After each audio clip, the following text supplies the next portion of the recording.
So exploits are the most important part of the Metasploit framework. They make you take advantage of a flaw within any particular system, an application, or a service. So it's by using exploits that you, or maybe an attacker, can get the results from that the developer or the system administrator would never intend for. In Metasploit framework, there are 1,824 exploits when I recorded this course, which includes more than 15 categories based on the different platforms. And right up here are the various categories of the exploits. Now, I guess you might think about how you're going to find your way among all of the available exploits. So let me quickly show you one.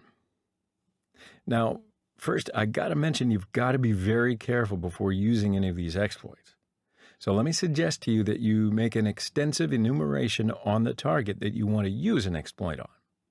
A proper enumeration of a target might give the operating system of the target, including the exact version and architecture, open ports on the target, both TCP or UDP, services with the version information, and probability of a particular service being vulnerable.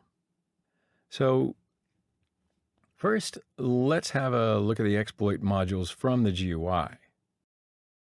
Look into the folder, and here there are over 15 categories.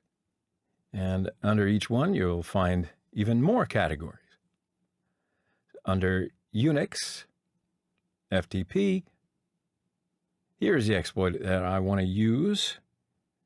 So we'll go back to the terminal. Now I want to clear the screen. Usage is the same as auxiliaries. Use, and the name of the exploit. Use exploit Unix, FTP, vsftpd backdoor. So I'll use this one just as an example.